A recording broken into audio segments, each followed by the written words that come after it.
இந்த பிக்சரை வாட்டர் கலரில் இப்படி செய்யணும்னு உங்களுக்கு ஆசையா? எவ்வளவு லைட்டாக வரைய முடியுமோ உங்களுக்கு மாத்திரம் தெரிஞ்சப்போ பெயிண்ட் வந்து ஓவர்லேப் ஆயிடுச்சுன்னா டிராயிங் மேலே ஓவர்லேப் ஆயிரும். காஞ்சதுக்கப்புறம் அந்த பென்சில்லேருந்து நீங்கள் எரேஸ் பண்ண முடியாது. ஒரு வேர்மிலியனும் ஒரு கிரிம்சனும் எடுத்து இதுக்கு வந்து நான் கலர் கொடுக்க போகிறேன்.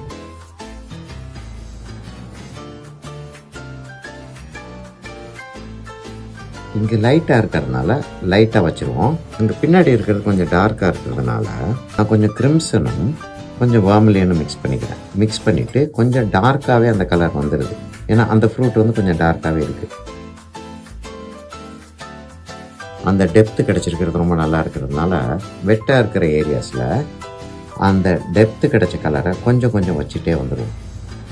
அப்சர்வேஷன் தான், எங்கே வந்து லைட் வருது எங்கே டார்க் வருதுன்றதை பார்த்து அதை வந்து நம்ம செட் பண்ணி வச்சுக்கிட்டோம். இப்போ க்ரீன் வச்சோன்னா உள்ளே போச்சு அப்படின்னா டிசாஸ்ட்ரஸ் ஆகிடும்.